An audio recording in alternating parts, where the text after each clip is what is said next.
২৪ ছাত্র জনতার গণ-অভ্যুত্থানে আওয়ামী লীগ সরকারের পতনের ৯ মাস পর দেশ ছাড়লেন সাবেক রাষ্ট্রপতি আব্দুল হামিদ। সাবেক আওয়ামী লীগ সরকারের মনোনীত এই রাষ্ট্রপতির দেশ ত্যাগের খবরে চটেছেন নেটিজেনরা। সামাজিক মাধ্যম জুড়ে নেটিজেনদের হুঙ্কার, কে বা কারা আব্দুল হামিদকে পালাতে সাহায্য করলো তাদেরকেও ধরে আইনের আওতায় আনা দরকার।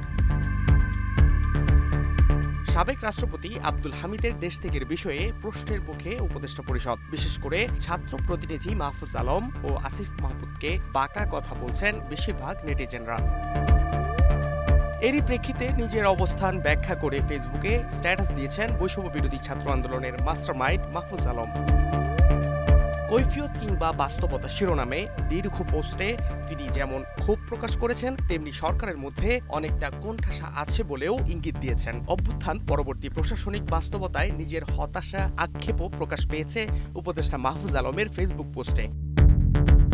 পাশাপাশি এই সংকটময় অবস্থায় কি করতে হবে সেটিও উল্লেখ করেছেন তিনি। এছাড়া ডিসেম্বরের পর রাজনৈতিক দলগুলো যে সরকারকে আর সহযোগিতা করবে না সেটিও পোস্টে উল্লেখ করেছেন তিনি। ডেডিকেটেড ছাত্রকর্মীরা ক্রেডিট, দলবাজি আর ফোরামবাজির খপ্পরে পড়েছেন বলেও আক্ষেপ করেছেন উপদেষ্টা মাহফুজ আলম। ফেসবুক পোস্টে মাহফুজ আলম আরও বলেন, বাম ডানের কালচারাল ক্যাচাল জুলাইকে দুর্বল করেছে এবং শাহবাগ শাপলাকে চিরন্তন করে তুলেছে। বামপন্থীরা প্রথম থেকেই সরকারের প্রতি স্ক্যাপটিক্যাল এবং অভ্যুত্থানের পক্ষে জোরদার ভূমিকা রাখতে অসফল। ছাত্রদের ব্যর্থতা অনস্বীকার্য স্বীকার করে পোস্টের এক পর্যায়ে তিনি বলেন, সর্বোপরি ছাত্রদের মাইনাস করে দ্বিদলীয় বন্দোবস্তে ফেরার জন্য এস্টাবলিশমেন্ট অপেক্ষমান। ছাত্রদের পরিপূর্ণ অসহযোগিতার মুখে ইতোমধ্যে ফেলে দেওয়া হয়েছে।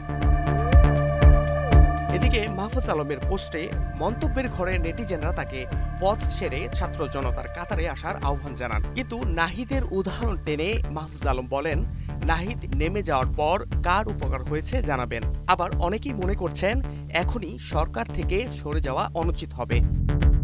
Fahad Shahriar, news desk, global television.